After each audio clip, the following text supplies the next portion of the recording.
Selamat sore pemirsa, Kabar Merah Putih kembali hadir menjumpai Anda dengan sejumlah kabar penting dan menarik seputar kebijakan Presiden Prabowo Subianto. Saya Syirina Damayana akan menemani Anda selama 1 jam ke depan. Dan pemirsa, inilah Kabar Merah Putih selengkapnya untuk Anda.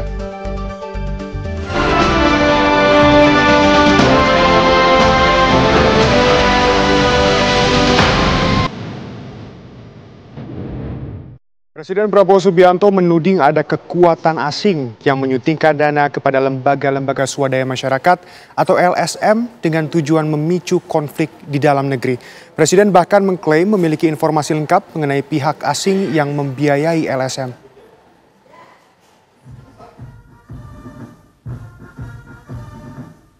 Dalam pidatonya pada peringatan Hari Lahir Pancasila awal pekan ini, Presiden Prabowo Subianto mengingatkan agar rakyat Indonesia tidak mudah terpecah belah oleh perbedaan.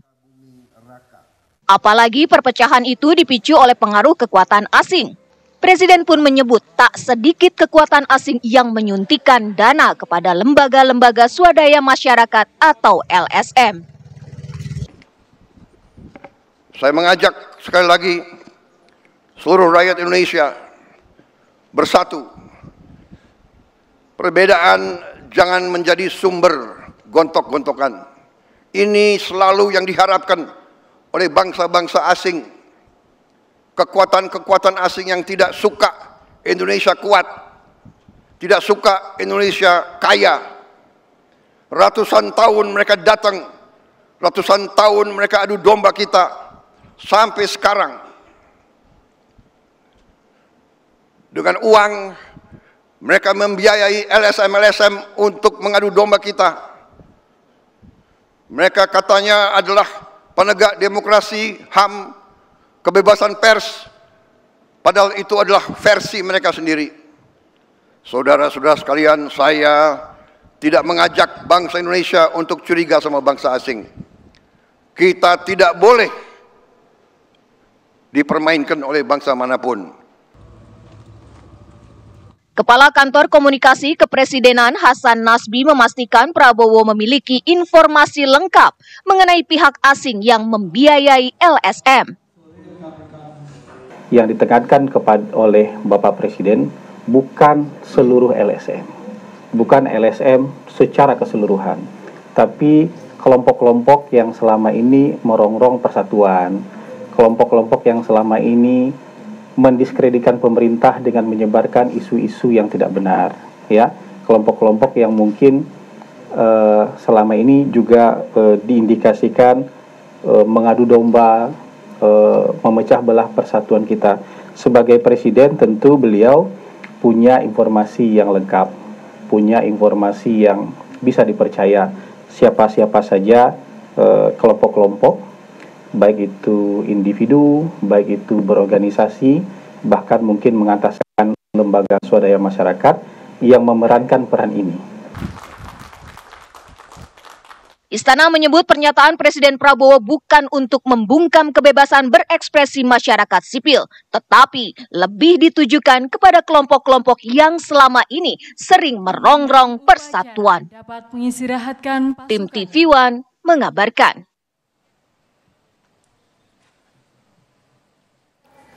Menteri Kesehatan Budi Gunadi Sadikin meminta warga agar tidak panik terhadap kabar munculnya kembali kasus COVID-19 di Indonesia. Menurutnya, varian COVID yang muncul termasuk kategori yang tidak mematikan.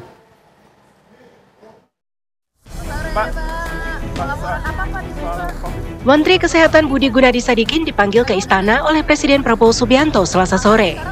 Saat tiba, Menkes sempat menjelaskan tujuan kedatangannya, yaitu untuk membahas meningkatnya kasus COVID-19 di Indonesia. Usai melakukan pertemuan dengan Presiden Prabowo Subianto selama 2,5 jam, Menkes mengatakan jika kepala negara menanyakan perkembangan terkini kasus COVID-19 di Indonesia. Ia pun menyampaikan jika kasus COVID di Indonesia mengalami kenaikan. Namun, COVID-19 yang muncul saat ini berasal dari varian-varian yang relatif tidak mematikan pengidapnya. Menkes pun meminta agar masyarakat tidak terlalu panik akan kenaikan jumlah kasus COVID saat ini. Itu mengenai COVID, beliau tanya seperti apa. Saya sampaikan bahwa COVID itu memang terjadi kenaikan, tapi kenaikan ini adalah varian-varian yang relatif tidak mematikan. Jadi nggak usah terlalu dikhawatirkan supaya masyarakat nggak panik. Sebelumnya, Kementerian Kesehatan telah mengeluarkan surat edaran tentang kewaspadaan terhadap peningkatan kasus COVID-19 pada 23 Mei 2025 lalu. Hal ini dikarenakan di beberapa negara termasuk Asia Tenggara mengalami kenaikan kasus. Warga diimbau agar kembali melakukan kebiasaan seperti mencuci tangan, memakai masker, serta menjaga jarak untuk menurunkan resiko paparan.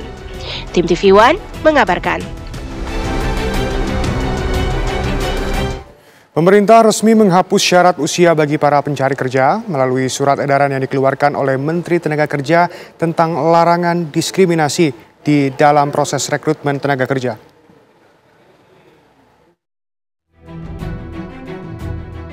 Salah satu faktor penghambat bagi para pencari kerja adalah batas usia yang diterapkan oleh perusahaan.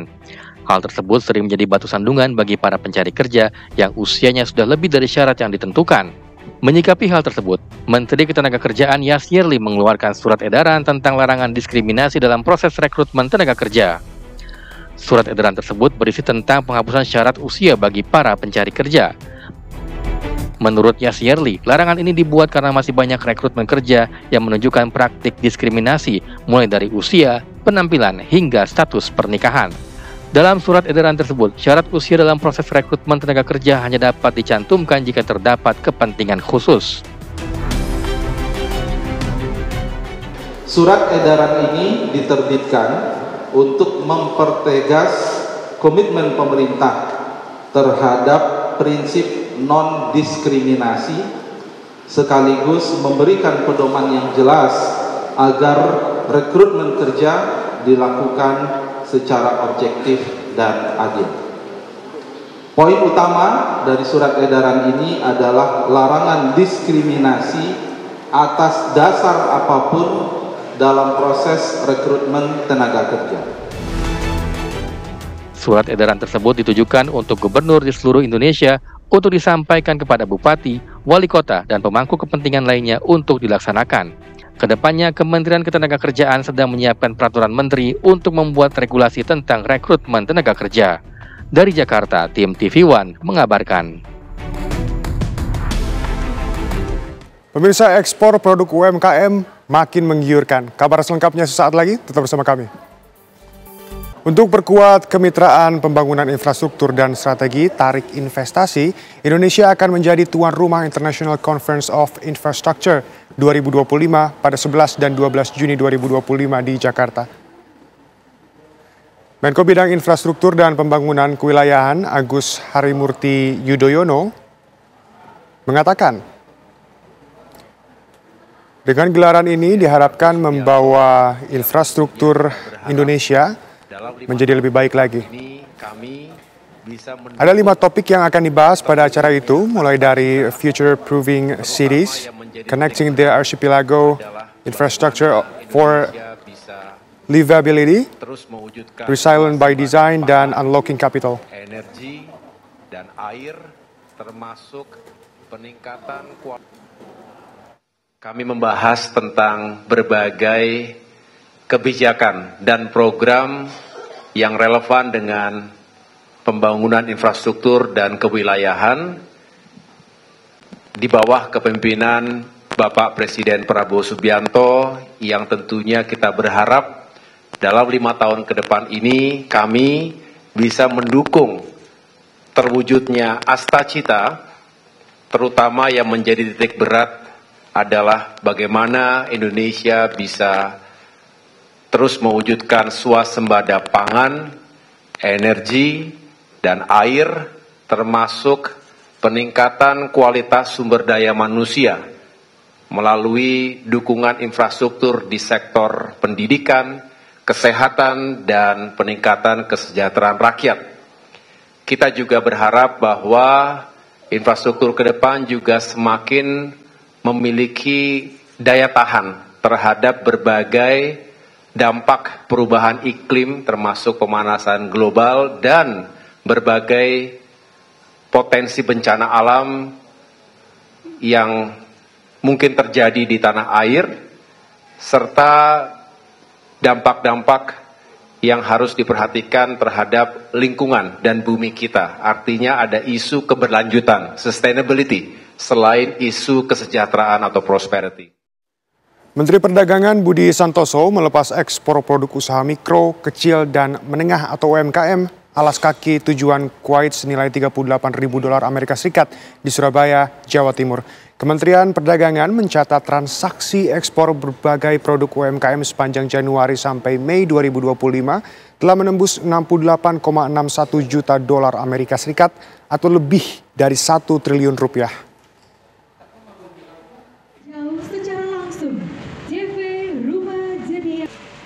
Menteri Perdagangan Budi Santoso melepas ekspor produk UMKM alas kaki ke Kuwait senilai $38.000 Amerika Serikat. Ini merupakan ekspor ketiga setelah sebelumnya tujuan Timur Leste dan Libya yang digalang oleh CV Rumah Jediah dengan menggandeng sebanyak 50 pelaku UMKM di wilayah Jawa Timur.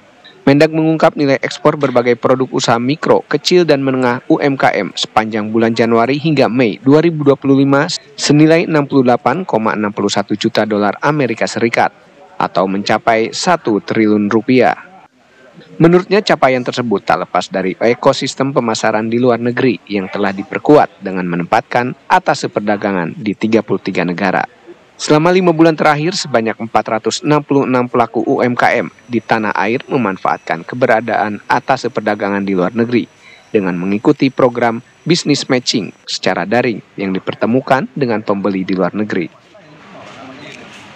Syaratnya satu, syaratnya produk UMKM harus punya kualitas, ya, harus bisa bersaing ya. Jadi kalau produknya punya kualitas, bisa bersaing, sebenarnya selain disenangi konsumen lokal, ya otomatis maka dia bisa mendukung produk-produk impor. Karena kan kita udah pakai dalam negeri, kita senang ya ngapain beli yang impor.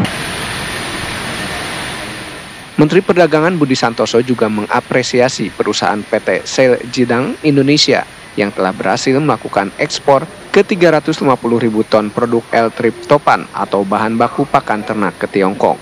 Budi Santoso juga mengungkapkan bahwa ekspor ini menunjukkan kemampuan dan keberhasilan Indonesia dalam menjaga konsistensi dan kualitas produk ekspor. Produk L-triptopan merupakan produk yang digunakan dalam industri pakan ternak sebagai asam amino esensial yang dapat meningkatkan asupan pakan untuk kekebalan atau antibodi hewan ternak, serta mengurangi tingkat stres pada hewan ternak. Dari Surabaya dan Pasuruan, Jawa Timur, Zainal Azhari, Aris Suprayogi, TV One mengabarkan. Jelang pelaksanaan Piala Presiden 2025, Ketua Steering Komite Piala Presiden yang juga Menteri Perumahan dan Kawasan Permukiman Marwarar Sirait akan meninjau kesiapan Stadion Gelora Bandung Lautan Api.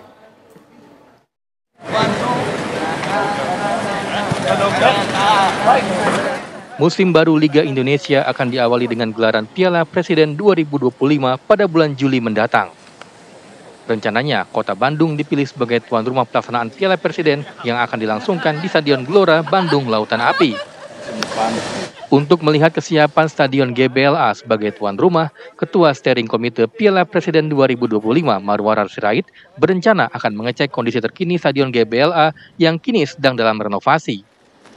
Jika tidak memungkinkan digunakan, maka Stadion Jalak Harupat di Kabupaten Bandung akan disiapkan sebagai opsi alternatif. Besok saya sama Pak Glenn, sama beliau akan meninjau ke GBLA. Karena saya mau lihat itu ya. Kalaupun pesan saya satu kepada Boboto, minta tolong ya. Kalau menang, senang, oke. Tapi tolonglah pelihara stadionnya. Ya, peliharalah rumputnya. Ya, jaga keamanan dan disiplin ya, supaya makin bagus, makin dewasa kita. Setuju nggak begitu? Setuju. Ya, jadi diedukasi ya.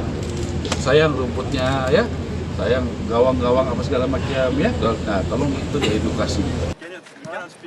Rencananya Piala Presiden tahun 2025 akan diikuti 4 tim, di mana 2 tim berasal dari luar negeri.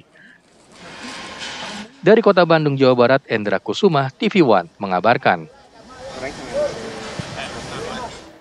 Kementerian Sosial akan memberikan bantuan kepada para keluarga korban longsor galian tambang Gunung Kuda di Kabupaten Cirebon, Jawa Barat. Bantuan yang diberikan sebesar Rp374 juta.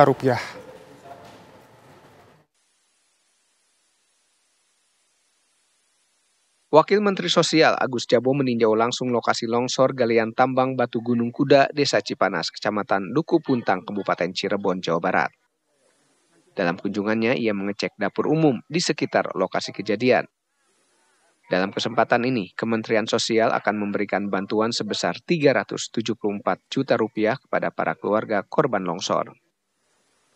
Akan memberikan santunan, ya, tali asih bagi keluarga korban yang meninggal, ya, ataupun yang luka-luka. Jadi Kemensos juga memberikan dapur umum, mendirikan dapur umum, ya, ada tagana yang mengurus dapur umum itu. Kita juga memberikan sembako, Pak Bupati. Jadi kira-kira nanti total yang akan kita berikan, ya, kepada korban itu senilai Rp374 juta. Wakil Menteri Sosial Agus Jabo juga bertemu dengan para keluarga korban di Gor Desa Bobos, Kabupaten Cirebon. Dari Cirebon, Jawa Barat, Ervan Septiawan, TV One mengabarkan.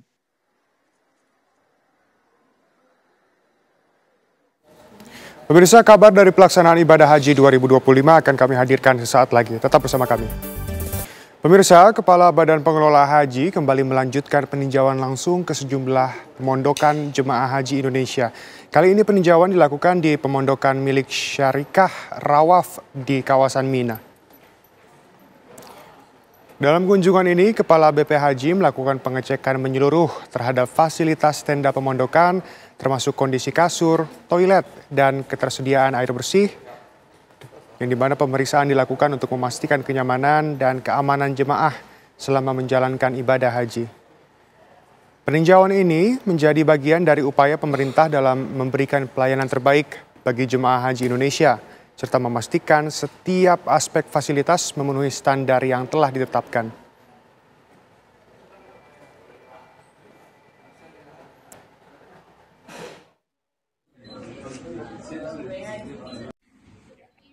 Secara umum memang alhamdulillah baik, walaupun tentu masih perlu banyak peningkatan terutama untuk tahun depan. Termasuk musholanya yang agak terbatas atau malah nggak ada. Juga menjadi pertimbangan kami. Kemudian tadi malam ada pengumuman bahwa tidak ada official tanazul, sehingga harus kita pertimbangkan kemungkinan semakin crowdednya tenda-tenda di Mina ini, Kak. Pemirsa, tahukah Anda kain suci berwarna hitam yang membalut Ka'bah di Masjidil Haram Mekah dibuat secara manual dan memakan waktu hingga 8 bulan lamanya? Bagaimana proses pembuatannya? Tim TV One berkesempatan untuk mengunjungi pabrik kiswah di Mekah dan akan menunjukkan untuk Anda, dan berikut laporannya.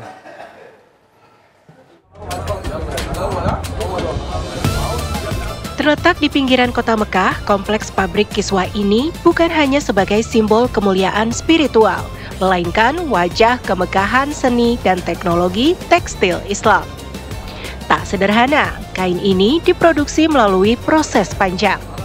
Kerajaan Arab Saudi mengeluarkan anggaran lebih dari 25 juta rial Saudi atau sekitar 100 miliar rupiah setiap tahunnya. Masya Allah!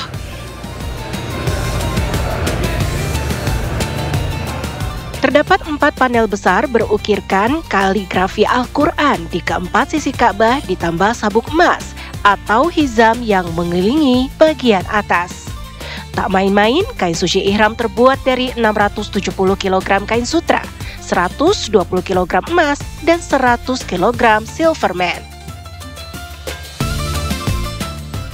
Tim TV One berkesempatan untuk melihat secara langsung bagaimana proses pembuatan kain suci, kain kiswah dari Ka'bah yang dikelar dari umat muslim sedunia dalam sholat. Kita bisa lihat bersama-sama di mana di belakang saya itu ada proses pengulangan dari benang emas dan juga benang merah. Kalau data yang kami terima, dapat 100 kg benang yang ditanamkan dalam satu kain kiswah. Masya Allah.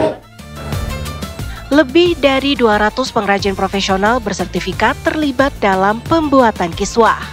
Mereka bekerja dengan suasana hikmat dan penuh kehati-hatian. Bagi mereka, ini tentu bukan sekedar pekerjaan, melainkan ibadah dan kehormatan.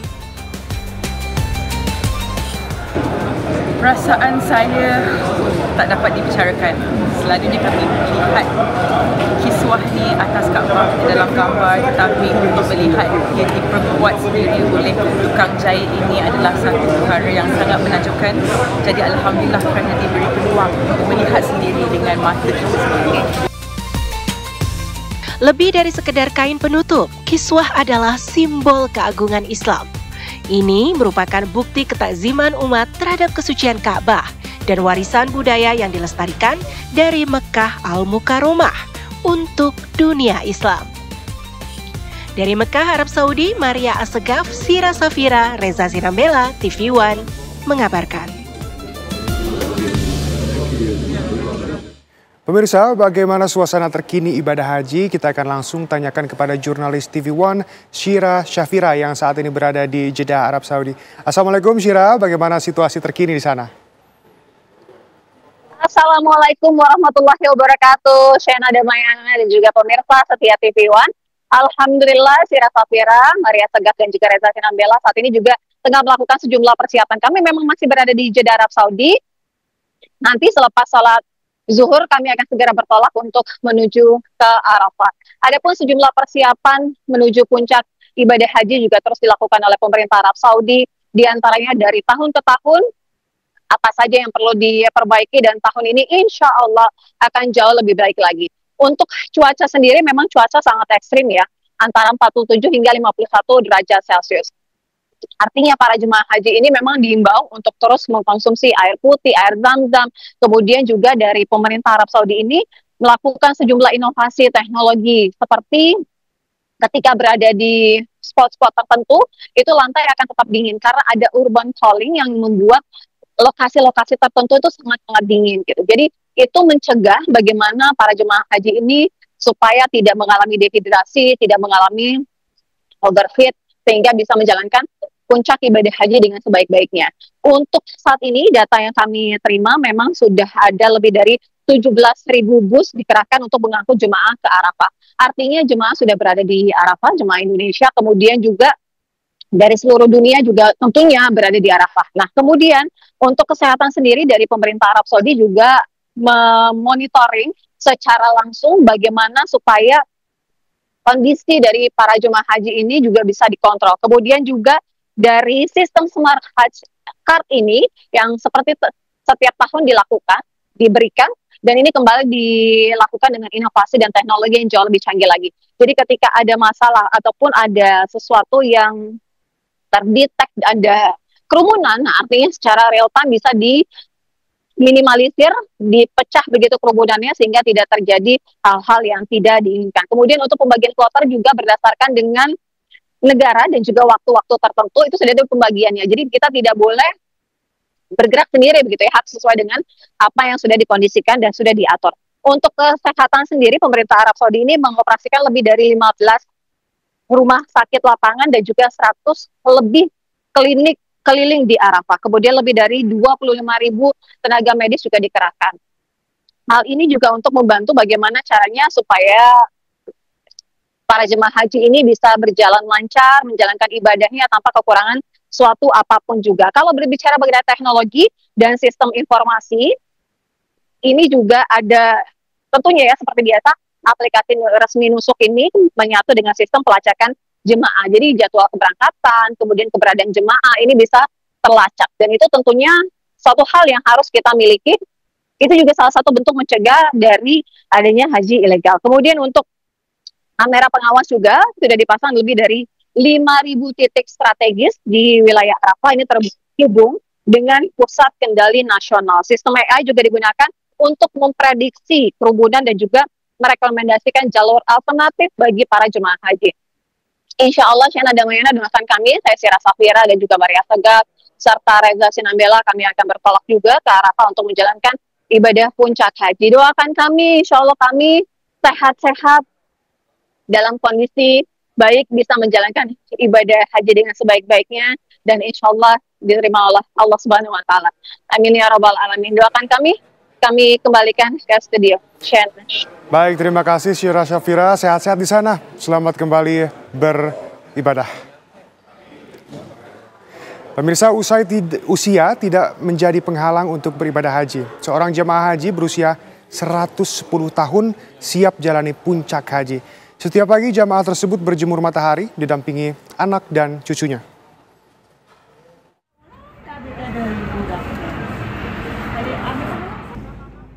Inilah Mbah Subuk, jemaah haji asal Kloter 33 Bekasi yang sudah berusia 110 tahun.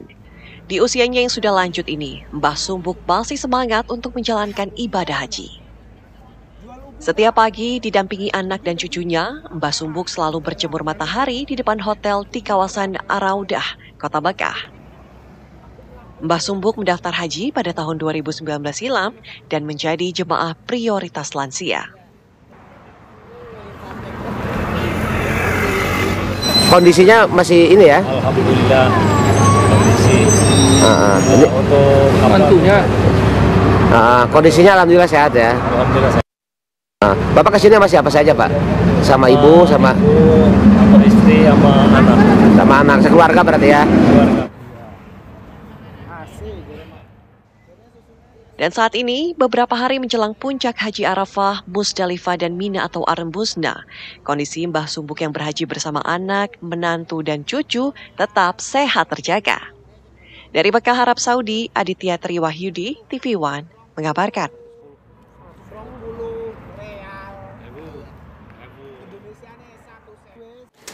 Pemirsa, di berbagai daerah, sapi-sapi terbaik berukuran jumbo dibeli oleh Presiden Prabowo Subianto untuk hewan kurban. Di Sika, sapi sumbangan Presiden Prabowo Subianto menjadi sangat istimewa karena baru pertama kalinya Kabupaten Sika mendapat hewan kurban dari Presiden.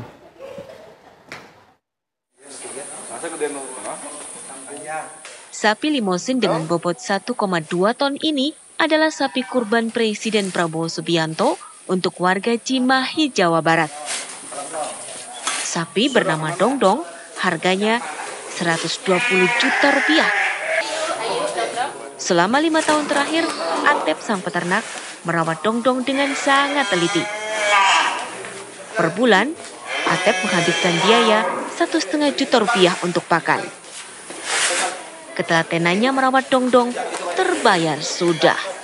Sapinya dibeli orang nomor 1 di Indonesia. Sementara di Boyolali, Jawa Tengah, sapi pilihan Presiden Prabowo adalah sapi jenis simental dengan nama Sodron. Sodron berbobot 1 ton 30 kg. Sapi berukuran jumbo ini berusia 3 tahun. Sodron kini mendapat perlakuan khusus dan terus dipantau kesehatannya agar saat dijadikan hewan kurban, dagingnya aman dikonsumsi warga. Sodron dipastikan bebas penyakit mulut dan kuku, juga bebas penyakit lainnya. Di Sika, Nusa Tenggara Timur, sapi jenis simental ini menjadi sangat istimewa. Sapi dari Presiden Prabowo Subianto berbobot 800 kg. Didatangkan dari Pulau Timur. Sapi diserahkan ke pihak Masjid Ar-Rahman, Kewapante, untuk dibagikan dagingnya pada warga sekitar saat Idul Adha mendatang. Dari Cimahi, Boyolali, dan Sika, tim TV One mengabarkan.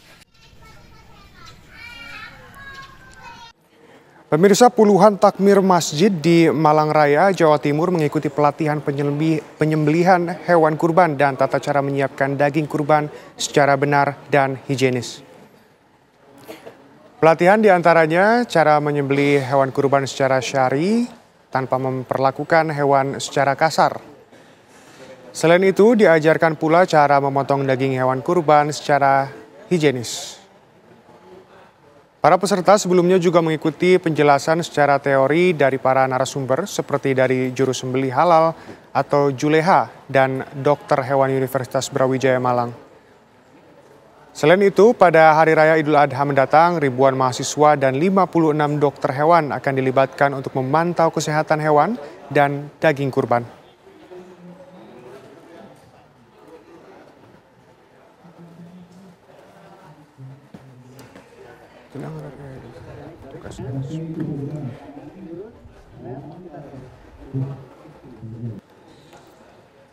Jelang Hari Raya Idul Adha, petugas Dinas Pertanian dan Pangan Banyuwangi, Jawa Timur gencar memeriksa kesehatan hewan kurban. Lokasi yang didatangi petugas adalah lapak hewan kurban kambing di Jalan Kepiting, Kecamatan Kota Banyuwangi. Sidak ini untuk memastikan hewan kurban dalam kondisi sehat di tengah merebaknya penyakit mulut dan kuku. Satu persatu kambing siap jual diperiksa suhu, kondisi gigi, detak jantung, saluran pernafasan, dan berat badan. Sementara dari sisi penjualan, para pedagang mengaku ada penurunan 40% dibanding periode yang sama tahun lalu. Namun pedagang tetap optimis penjualan hewan kurban akan terus meningkat hingga Hari Idul Adha mendatang.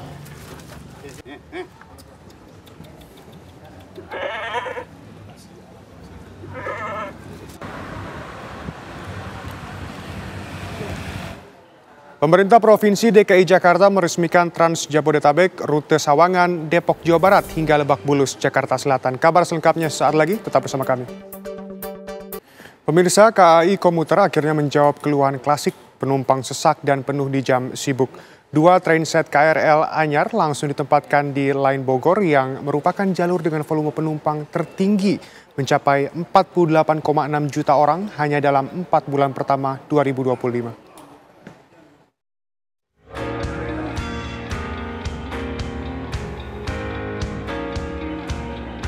KAI Komuter mengoperasikan 3 trainset KRL baru mulai 1 Juni 2025.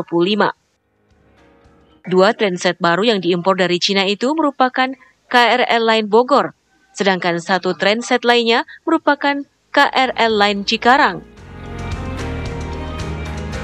Line Bogor menjadi prioritas karena rute itu mencatat jumlah penumpang paling tinggi, yakni 48,6 juta orang hanya dalam waktu 4 bulan pertama di tahun 2025.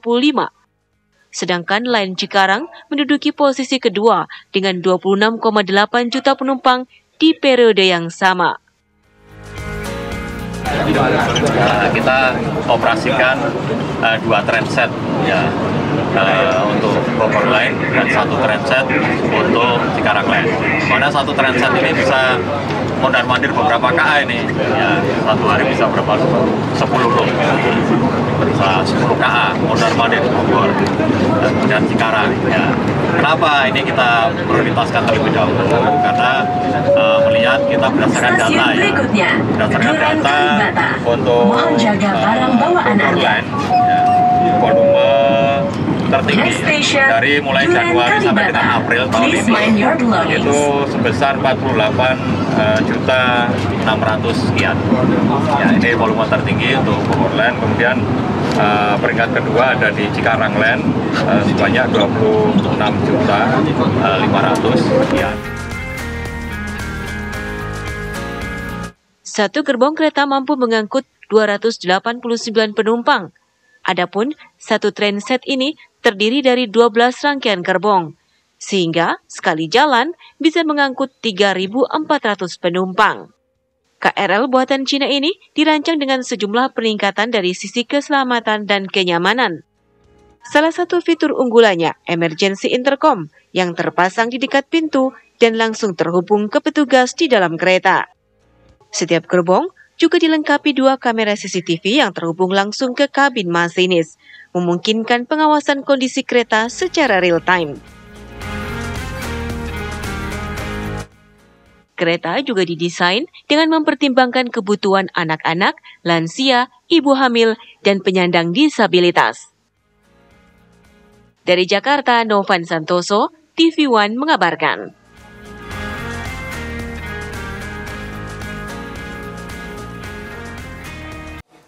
Pemerintah Provinsi DKI Jakarta meresmikan Trans Jabodetabek rute Sawangan, Depok hingga Lebak Bulus, Jakarta Selatan. Peresmian dilakukan oleh Wakil Gubernur DKI Jakarta Rano Karno didampingi Wakil Wali Kota Depok Chandra Rahmansyah. Rute Sawangan, Depok hingga Lebak Bulus, Jakarta Selatan panjang jalurnya 37 km dengan waktu tempuh 35 hingga 60 menit. Rute ini memiliki 6 titik pemberhentian di Jakarta dan 5 titik pemberhentian di Depok, Jawa Barat. Saat ini ada 10 armada bus dengan nomor jurusan D41. Rano Karno optimis dengan ongkos perjalanan yang murah, mulai dari 2.000 hingga 3.500. Rute ini akan diminati warga dan mengurangi kemacetan. Sebelumnya sudah ada 3 rute layanan Trans Jabodetabek yang belum lama telah diresmikan Pemprov DKI Jakarta, yakni Alam Sutra Blok M Pik 2, dan Cawang Vida Bekasi.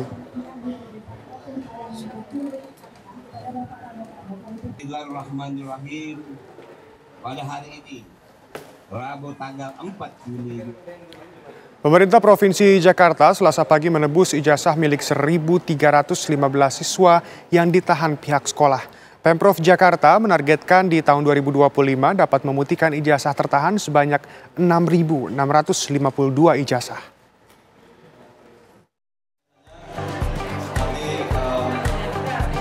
Ribuan siswa seprovinsi Jakarta tampak antusias saat hendak mengantre untuk mengambil ijazah mereka di salah satu sekolah di wilayah Kebayoran Lama, Jakarta Selatan pada Selasa pagi. Para siswa bahkan rela antre sejak pukul 6 pagi. Meski membludak, petugas sudah membagi pengambilan ijazah berdasarkan wilayah. Untuk pengambilan ijazah, para siswa yang ijazahnya tertahan sejak beberapa tahun karena faktor ekonomi wajib membawa 2 materai. Salah satu siswa yang sejak tahun 2020 belum mengambil ijazah merasa sangat terbantu dengan program pemutihan ijazah ini. Ijazah ini nantinya akan digunakan untuk melamar pekerjaan. Biayanya terlalu mahal menurut saya, kebanyakan tunggakan saya.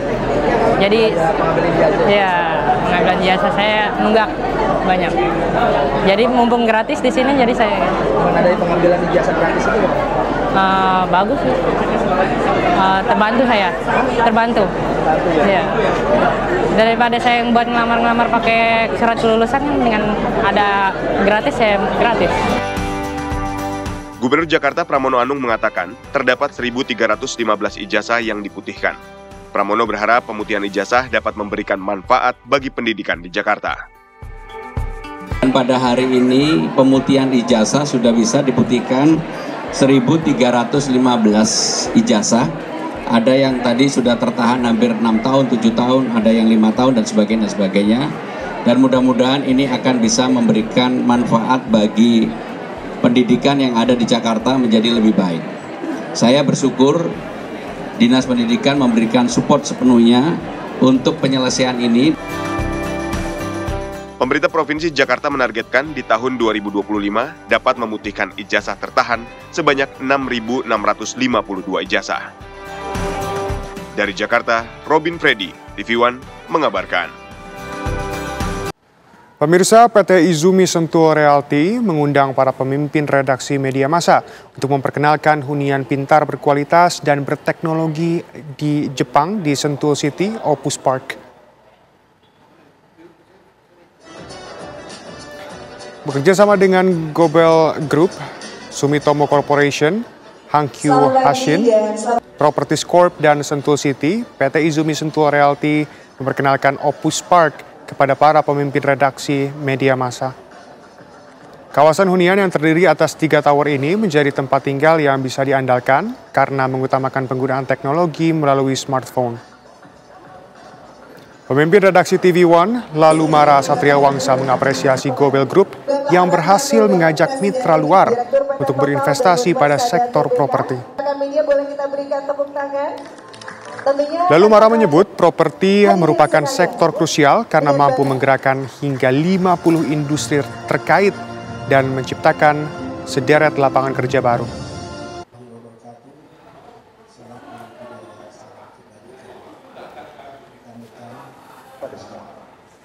Jadi di senior saya Pak Rahmat saat ekonomi saat ini tidak lagi baik-baik, beliau berhasil mengajak mitra-mitranya dari luar untuk investasinya lagi di properti. Properti itu, satu properti itu bisa menghidupkan 50 industri di dalamnya. Artinya kesempatan kerja juga terbuka dan yang lain-lain. Apresiasi buat Pak Rahmat Gobel itu, apalagi ekonomi saat ini kan lihat pertumbuhan ya, termasuk berani lah masuk di properti di saat ini, apalagi marketnya memang ada. Marketnya memang selektif, segmented, ya teriring. Saya tidak bertanya, teriring doa supaya lancar dan sukses. Betul-betul saya apresiasi bahwa di sana situasi ini Gobel bisa mengajak kolega-kolega untuk investasi di properti karena bisa menciptakan lapangan kerja yang lebih besar. Jelang pertandingan Indonesia melawan Cina di Stadion Utama Gelora Bung Karno besok, skuad Garuda bertekad meraih poin penuh agar bisa melaju ke putaran keempat. Kabar selengkapnya saat lagi, tetap bersama kami. Pemirsa, jelang pertandingan Indonesia melawan Cina di Stadion Utama Gelora Bung Karno besok, skuad Garuda bertekad meraih poin penuh agar bisa melaju ke putaran keempat.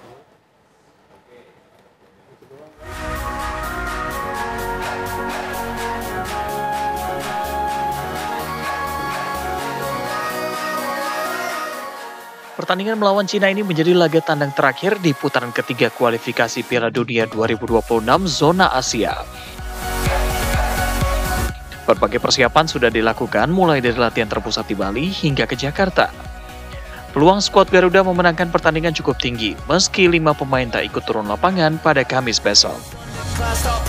Gawang Martin Paes sudah bisa digantikan oleh Emil Aldeiro. Secara kualitas sama. Bahkan secara pengalaman bermain di liga besar, Emil jauh di atasnya Martin Paes. Hanya saja dia belum punya cap internasional, artinya belum pernah memperkuat timnas Indonesia. Debutnya ini ya, Debutnya ini. Tapi kan dia pernah di Serie A, sekarang di Serie B. Jadi mungkin secara secara pengalaman bertanding tidak ada persoalan. Kemudian mungkin PR utamanya adalah di sisi kiri depan kita. Ragnar tidak main. Ragnar ini kan luar biasa ya. Ini yang susah tergantikan ya. Betul, bisa di kiri dengan baik, bisa bermain sebagai striker juga sama baiknya, bahkan bisa bermain di belakang striker juga sama baiknya. Pilihannya mungkin ada Vano Lillipali. Kalau melihat pelatihnya Belanda, ya secara secara bahasa, secara mereka sudah bersatu dalam language yang sama, chemistry udah dapat, mungkin Vano yang akan bermain di kiri. Vano juga bisa bermain di kanan, bisa bermain di kiri dengan sama baiknya.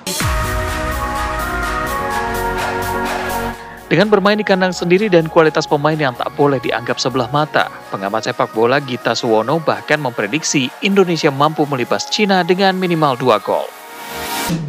2-1 atau mungkin kalau berani 3-1 mungkin. Karena saya yakin ini pertandingan yang saya sangat yakin bahwa kita akan bisa memenangkan laga ini. Tinggal tahu lawan Jepang di tanggal 10 nanti.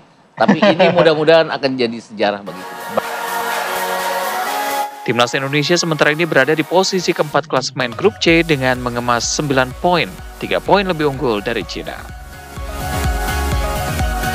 Tim TV One mengabarkan.